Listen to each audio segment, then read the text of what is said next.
اگر اللہ تعالیٰ نے ہدایت دے دیا تو پورے قرآن سے ہم فائدہ اٹھا سکتے ہیں. ٹھیک ہے. پھر آگے اللہ تعالیٰ نے فرمایا تمام اختیارات اللہ کے ہاتھ میں ہے، وہ جسے چاہے گمراہ کر دے اور جسے چاہے سیدھی راہ پر لگا دے، لیکن اس کا فیصلہ یوں نہیں ہو جاتا. اللہ تعالیٰ ایسے ہی فیصلہ نہیں کر دیتا اور اللہ تعالیٰ کسی پر بھی ظلم نہیں کرتا. اگر کوئی جتنا بھی حق دیکھنا چاہتا ہے، جتنا بھی حق سننا اور دیکھنا اور بولنا چاہتا ہے، اللہ تعالیٰ اتنی اس کو ہدایت دے دیتا ہے. تو بلکہ عدل و انصاف کے تقاضوں کے مطابق ہوتا ہے. گمراہ اس کو کرتا ہے جو خود گمراہ میں پھنسا ہوتا ہے، جو خود گمراہی کو چنتا ہے اور اس میں خوش رہتا ہے، تو اللہ تعالیٰ اسی کو ہی گمراہی میں پھنساتا ہے اور اسے نکلنے کی نہ کوئی صحیح کرتا ہے اور نہ نکلنے کو ہی پسند کرتا ہے. یعنی جو گمراہی میں وہ مبتلا ہے اس میں سے نکلنے کی وہ کوشش بھی نہیں کر رہا ہے اور کیا کر رہا ہے، اس کو نکلنے کے لیے پسند بھی نہیں کر رہا ہے. وہ اس سے نکلنا، اس میں رہنا مجھے پسند نہیں ہے، ایسا بھی وہ دل میں نہیں سوچ رہا ہے، تو اللہ تعالیٰ اس کو اسی میں ہی رکھتا ہے. ہدایت اور گمراہی انسان کے لیے اعمال کا نتیجہ ہے اور یہ نتیجہ اللہ تعالیٰ کی طرف سے کیا ہے، مقررہ ہے. یہ نتیجہ اللہ تعالیٰ کی طرف سے کیا ہے، مقررہ ہے. ہدایت اور گمراہی انسان کے اپنے اعمال کا نتیجہ ہے. وہ جیسے عمل کرے گا ویسا اس کو اللہ تعالیٰ دے گا. یعنی اچھے عمل کریں گا اور اچھی چاہت رکھیں گا تو اللہ تعالیٰ ہدایت بھی دے دے گا. اور اگر وہ اچھائی کو پسند ہی نہیں کرے گا اور گمراہی میں خوش رہنا چاہے گا تو اللہ تعالیٰ اس کو گمراہ کر کے رکھ دے گا. ٹھیک ہے. جیسا کہ اللہ تعالیٰ نے سورہ نساء آیت نمبر 115 میں فرمایا وَمَن يُشَاقِقِ الرَّسُولَ مِن بَعْدِ مَا تَبَيَّنَ لَهُ الْهُدَى وَيَتَّبِعْ غَيْرَ سَبِيلِ الْمُؤْمِنِينَ نُوَلِّهِ مَا تَوَلَّى وَنُصْلِهِ جَهَنَّمَ وَسَاءَتْ مَصِيرًا. صدق اللہ علیہ. اور جو کوئی رسول کی مخالفت کرے اس کے بعد کہ اس کے لیے ہدایت خوب واضح ہو چکی اور مومنوں کے راستے کے سوا کسی اور کی پیروی کرے، ہم اسے اسی طرح پھیر دیں گے جس طرح وہ پھرے گا اور ہم اسے جہنم میں جھونکیں گے اور وہ بری ہے لوٹنے کی جگہ. دیکھو جو چاہتا ہے نا دنیا میں اللہ تعالیٰ اسی کو اسی میں ہی رکھتا ہے. دیکھو کوئی انسان کیا کرتا ہے معلوم، دنیا کی پڑھائی میں اتنا مصروف ہو جاتا ہے، اتنا مصروف ہو جاتا ہے کہ بس اس کو لالچ ہی پڑ جاتی ہے کہ میں یہ بن جاؤں گا نا تو میں اتنا کمانے لگوں گا. تو اللہ تعالیٰ کیا کرتا ہے، اسی میں اس کو ڈال کر رکھتا ہے، پھر وہ دین کی طرف آتا ہی نہیں. حالانکہ اللہ تعالیٰ نے کیا فرمایا کہ دنیا اور دین دونوں حاصل کرو. ایسا نہیں کہ تم پوری دنیا میں مست ہو جاؤ دین کو بالکل بھلا دو، یا پھر پورا دین میں آ جاؤ بالکل دنیا بھلا دو. اگر دین میں پورا آ کر دنیا بھلا دیں گے نا تو فائدے میں ہی رہیں گے، جیسے کہ صحابہ کرام نے کیے تھے.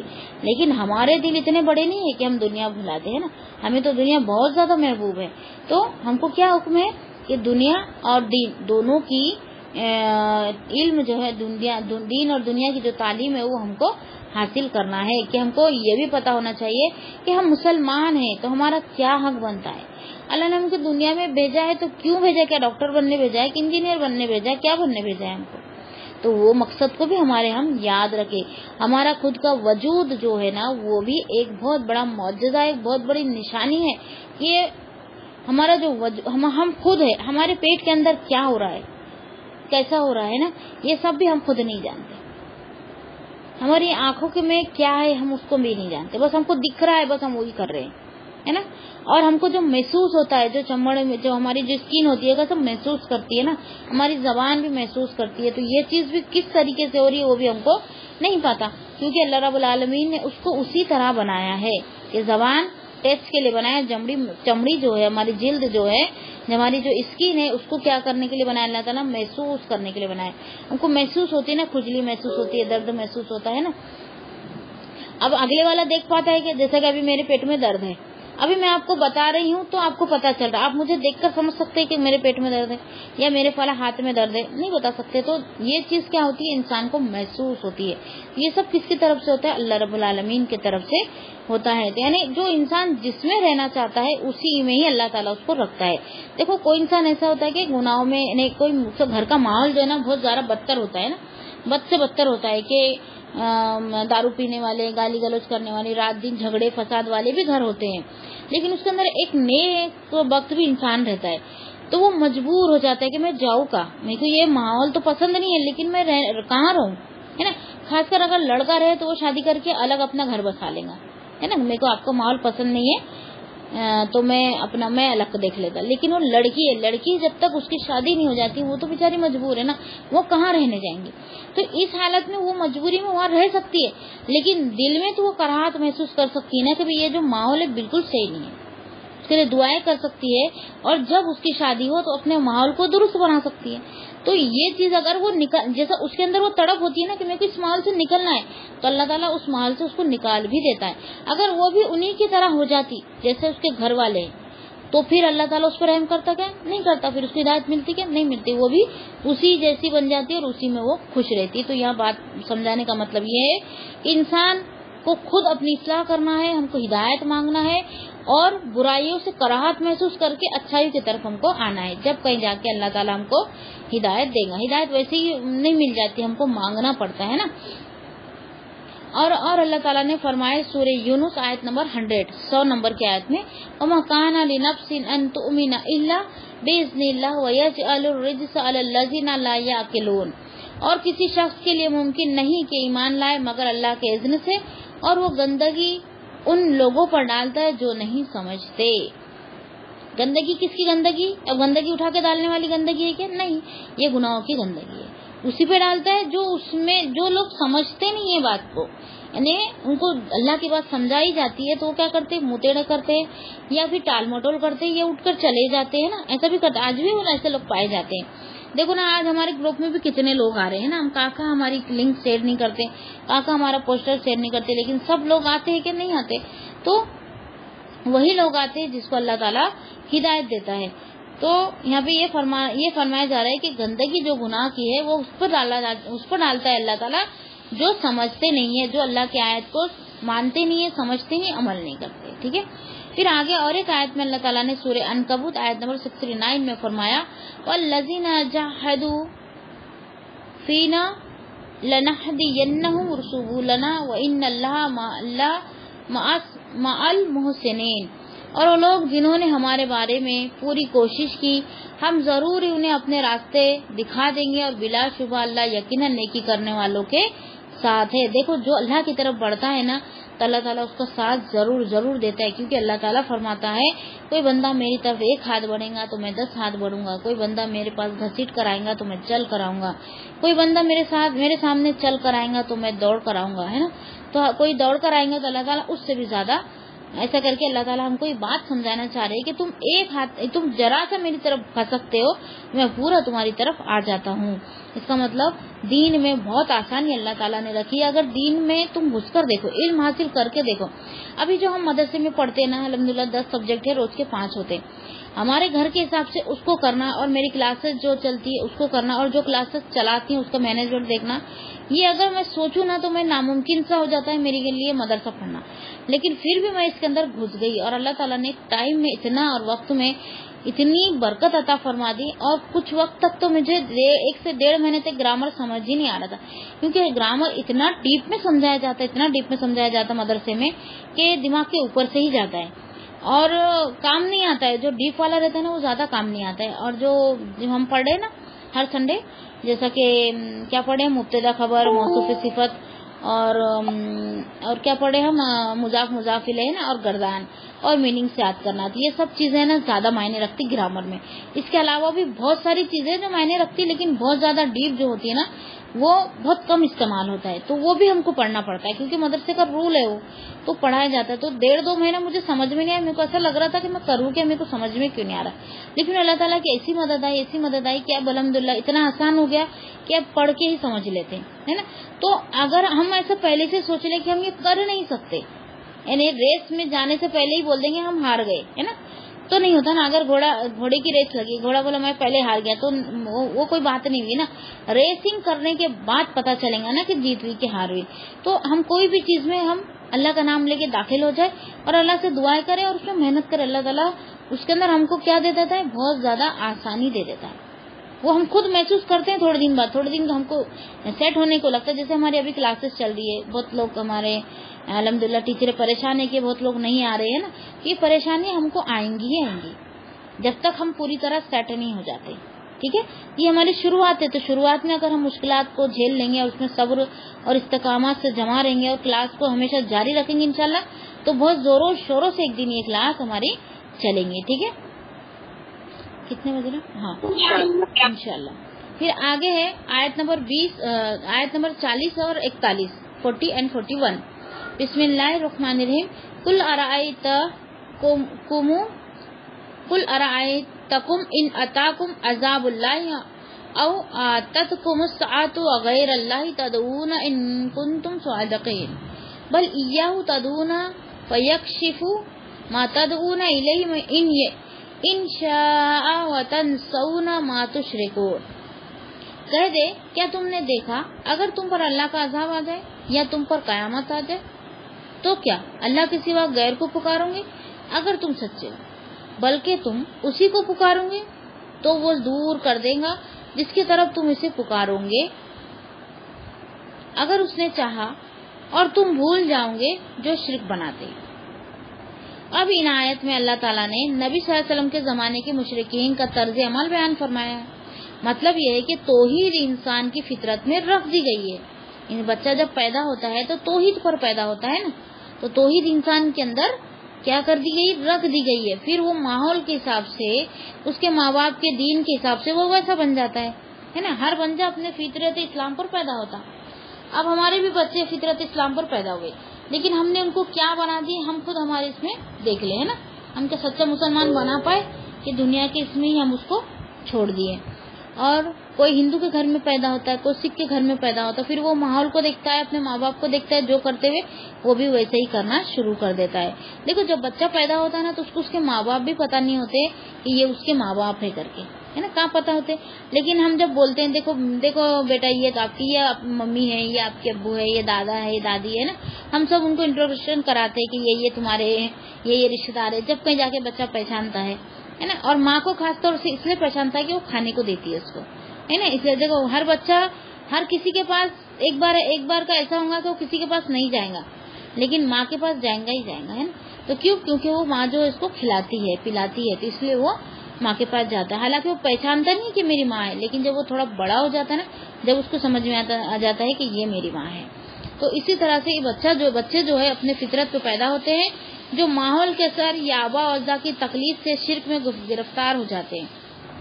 ماحول کے حساب سے یا ماں باپ کی جو پیروی کرتے چلے آ رہے ہیں ہمارے ماں باپ, ان کے جیسے ہی ہم بن جاتے ہیں. ہمارے باپ دادا نے کیے تھے, ان کے بچے کر رہے, ان کے بچے, اب ہمارے جو ماں باپ ہے وہ ان کے بچے. یہ بہت سالوں سے چلا آ رہا ہے, اس لیے وہ کر رہے. اس کا کوئی مقصد نہیں ہے, کوئی اس کے اندر دلیل نہیں ہے, کوئی نبی کا حکم نہیں, کوئی اللہ کا حکم نہیں, کچھ نہیں. بس یہی ہے کہ ہمارے باپ دادا کرتے آ رہے تو ہم کرتے آ رہے. اتنے تو ہم بیوقوف ہیں. ہمارے باپ دادا جیسی زندگی دنیا کی گزارے ہم بھی ویسی گزارے نا. پھر دین میں کیوں باپ دادا کی تکلیف دنیا میں کیوں نہیں ہے نا. یہ بھی بات اس یہاں پر آتی ہے. پھر آگے ہے اور غیر اللہ کو اپنا حاجت روا اور مشکل کشا سمجھتے ہیں. نظر و نیاز بھی ان کے نام کے نکالتے ہیں, لیکن جب آزمائش سے دوچار ہوتا ہے تو پھر سب کو بھول جاتے ہیں. یعنی جب آزمائش آتی ہے تو کیا کرتے ہیں, کس کو پکارتے ہیں, دوسروں کو پکارتے ہیں, اللہ کے علاوہ دوسرے شریکوں کو پکارتے ہیں. پھر بات نہیں بنتی تو پھر اللہ کی طرف آتے ہیں. پھر جب بات بن جاتی ہے تو پھر اللہ کو بلا کر کیا کہتے ہیں کہ ہم نے ہمارے جو اللہ کے علاوہ جو معبودوں کو ہم نے پکارے تھے اس سے ہمارا کام بن گیا. پھر اللہ کو ہم کیا کرتے ہیں, بھول جاتے ہیں. اور فطرت ان سب پر غالب آ جاتی ہے اور پھر اسی ایک ذات کو پکارتا ہے جسے پکارنا چاہیے. یعنی انسان جب بہت زیادہ مشکل میں پڑ جاتے ہیں تو کیا کرتے ہیں, پھر ایک اللہ کو پکارنا شروع کر دیتے ہیں. تو پھر کیا ہوتا ہے, اللہ تعالیٰ ان کا کام نکال دیتا ہے, تو پھر وہ کیا کرتے ہیں, اللہ کو بھول جاتے ہیں. اللہ تعالیٰ نے ان کے اسی طرز عمل کو توحید کی دلیل کے طور پر بیان فرمایا ہے. یعنی اگر اپنے اس دعوے میں کہ جس کو تم اللہ کے سوا پکارتے ہو وہ تم پر آئی ہوئی بلا ٹال سکتا ہے, یہ بتاؤ کہ اللہ کا عذاب آنے کی صورت میں یا قیامت آنے پر بھی کیا تم غیر اللہ کو پکارو گے؟ کیا غیر اللہ عذاب آ جائیں گے تو غیر اللہ کو پکارو گے؟ نہیں پکارو نا. جہنم دیکھ لیں گے تو غیر اللہ کو پکاریں گے, نہیں پکاریں گے. تو کس کو پکاریں گے, اللہ رب العزت کو. تو دنیا میں بھی اگر چھوٹی سے چھوٹی بھی ضرورت اگر ہم کو ہے تو سب سے پہلے ہم اللہ سے دعا مانگے, اس کے بعد پھر تدبیر کرے, یا پھر اللہ تعالیٰ کوئی نہ کوئی ذریعے سے وہ ہمارا کام کر دیں گا, ہے نا. ہمارا کام ہو ہی جاتا ہے, رکتا نہیں ہے, لیکن ہماری اس میں آزمائش ہو جاتی ہے کہ سب سے پہلے ہم کیا کرتے ہیں.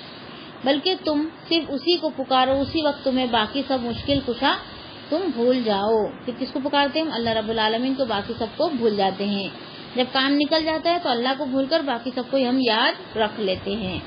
ٹھیک ہے, یہ تو ان کفار و مشرکین کا حال تھا. لیکن آج خود مسلمان بھی ایسے لوگ پائے جاتے ہیں مسلمانوں میں جن کی فطرت اس قدر مست ہو چکی ہے کہ وہ سخت سے سخت مصیبت میں بھی فریاد کرتے ہیں تو اپنے کسی خود ساختہ داتا سے یا علی رضی اللہ تعالیٰ عنہ سے یا شیخ عبد القادر جیلانی سے انہیں غوث عظیم یعنی سب سے بڑا مددگار کہہ کر یا رسول اللہ صلی اللہ علیہ وسلم سے یا فاطمہ سے یا حسین سے یا حسن رضی اللہ تعالیٰ عنہم سے نعرے بھی ان کے لگاتے ہیں. مدد مانگنے کے الفاظ کے ساتھ لگاتے ہیں. نعرے کیسے لگاتے ہیں؟ مدد کے الفاظ سے لگاتے ہیں. گویا ان کی حالت عملی طور پر ان سے پہلے کفار و مشرکین سے بھی بدتر ہے. کفار و مشرکین سے بھی آج کے مسلمانوں کی حالت کیا ہے؟ بد سے بدتر ہو گئی ہے. کس کس کو پکارتے؟ دیکھو عبد القادر حضرت علی کس کو پکارتے تھے؟ اللہ رب العزت کو پکارتے تھے. کس کی پیروی کرتے تھے؟ نبی صلی اللہ علیہ وسلم کی پیروی کرتے تھے. یہ جو عقیدہ تھا اس سیاہ کا تھا, میں نے بتائی تھی کہ وہ کیا بولتے ہیں کہ علی کو وراثت میں نبوت ملی ہے نا, اس لیے وہ علی کو مانتے ہیں. باقی 3 صحابہ کو کیا کرتے؟ نعوذ باللہ گالی گلوچ کرتے ہیں. اور عبد القادر جیلانی, شیخ عبد القادر جیلانی جو ہے ان کو غوث عظیم بھی کہتے ہیں نا, یہ بہت بڑے مددگار کے نام سے ہمارے مسلمانوں میں مشہور ہے. تو یہ بہت نیک انسان تھے. ان کی تعظیم کرنا, ان کی عزت کرنا ہمارا فرض بنتا ہے. یہ ہمارے بڑوں میں سے, ہمارے بزرگوں میں سے. لیکن ان سے دعائیں مانگنا یہ کہیں سے بھی درست نہیں ہے. ان کی نظر و نیاز کرنا یہ بھی کہیں سے بھی درست نہیں ہے. یہ میں نہیں کری, یہ قرآن و حدیث کہہ رہا ہے. ٹھیک ہے, اس لیے میں یہاں پہ یہ بات لائی ہوں کہ ان کا نام یہاں پہ لیا گیا کیونکہ غوث عظیم بہت زیادہ مشہور ہے اور شرک بہت جگہ پھیلا ہوا ہے. تو یہ شرکی ہے کہ ہم اللہ کے علاوہ کسی کو پکارے. تو اللہ کے علاوہ کس کس کو پکارتے ہیں مسلمان؟ ایک تو علی کو پکارتے ہیں, عبد القادر جیلانی کو پکارتے ہیں, یا پھر رسول اللہ کو پکارتے ہیں. دیکھو عبد القادر جیلانی تو ایک طرف رہے, رسول اللہ کو بھی اگر ہم پکاریں گے مدد کے لیے تو بھی اللہ کو بالکل بھی پسند نہیں ہے. مدد کے لیے صرف اور صرف اللہ رب العالمین کو ہی ہم پکار سکتے ہیں. اور تیسرا کیا ہے؟ یا فاطمہ کر کے پکارتے ہیں, حسین کو پکارتے ہیں. اور نعرے بھی ایسے لگاتے ہیں جس میں اس میں مدد کے الفاظ ہوتے ہیں. کس سے؟ یہ ان مخلوق سے جو کہ اللہ نے پیدا کی. ٹھیک ہے, گویا ان کی حالت عملی طور پر اس سے پہلے یعنی ان کی حالت ابھی ایسی ہو گئی ہے, پہلے کے کافر اور مشرک بھی ایسے نہیں تھے. آج کے مسلمان کی حالت مشرک, پہلے کے مشرک اور کافر سے بھی بد سے بدتر ہو چکی ہے. ٹھیک ہے, اور آگے ہے یعنی شدید ضرورت تم اس کے سوا کسی کو نہیں پکارتے ہو اور اس وقت تمہارے بت اور جھوٹے معبود ختم ہو جاتے ہیں, جیسا کہ اللہ تعالیٰ نے فرمایا سورہ رعد آیت نمبر 11 میں, وَإِذَا أَرَادَ اللَّهُ بِقَوْمٍ سُوءًا فَلَا مَرَدَّ لَهُ وَمَا لَهُم مِّن دُونِهِ مِن وَالٍ. اور جب اللہ کسی قوم کے ساتھ برائی کا ارادہ کر لے تو اسے ہٹانے کی کوئی صورت نہیں اور اس کے علاوہ ان کا کوئی مددگار بھی نہیں. اللہ تعالیٰ نے ارادہ کر لیا تو اس کو کوئی بھی ٹال نہیں سکتا. اس کی ایک بات میں آپ کے سامنے رکھوں گی, عذاب تو بہت بڑی بات ہے کہ اللہ تعالیٰ نے فیصلہ کر لیا تو اس کو کوئی ٹال نہیں سکتا, لیکن ہمارے سامنے ہمارے ماں باپ, ہمارے سامنے ان کی جان جاتی ہے نا.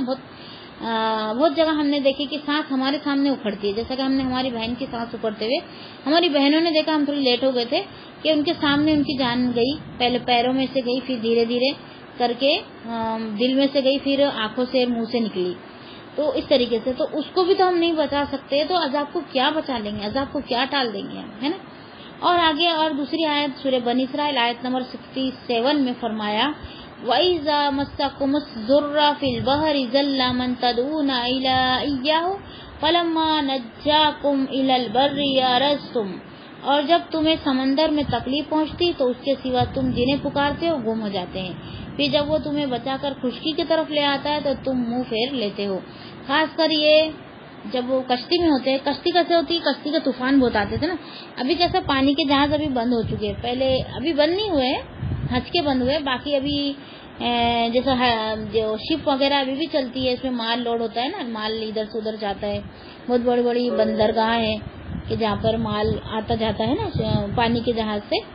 تو اس میں کیا ہوتا تھا, پہلے تو زیادہ تر پانی کے جہاز چلتے تھے, پہلے ایروپلین وغیرہ, بس, ٹرین وغیرہ کی اتنا معلومات نہیں تھی, اور جب ایجاد بھی نہیں ہوئے تھے تو پانی کی شپ سے جاتے تھے. تو وہاں پہ کیا ہوتا تھا, زیادہ تر جب کشتی سمندر کے بیچ پہنچ جاتی تھی نا تو بہت بڑا طوفان آ جاتا تھا نا.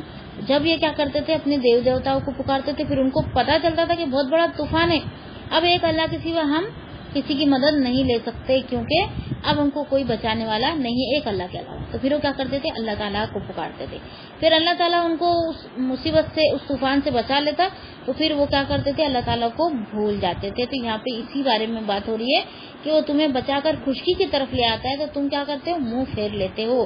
بھول جانا، انکار کرنا، کفر کرنا، شرک کرنا، منہ پھیر لینا، یہ تینوں، یہ اتنے بھی لفظ جتنے بھی میں نے ابھی بولی، یہ سب ایک ہی معنوں میں آتے ہیں، ٹھیک ہے۔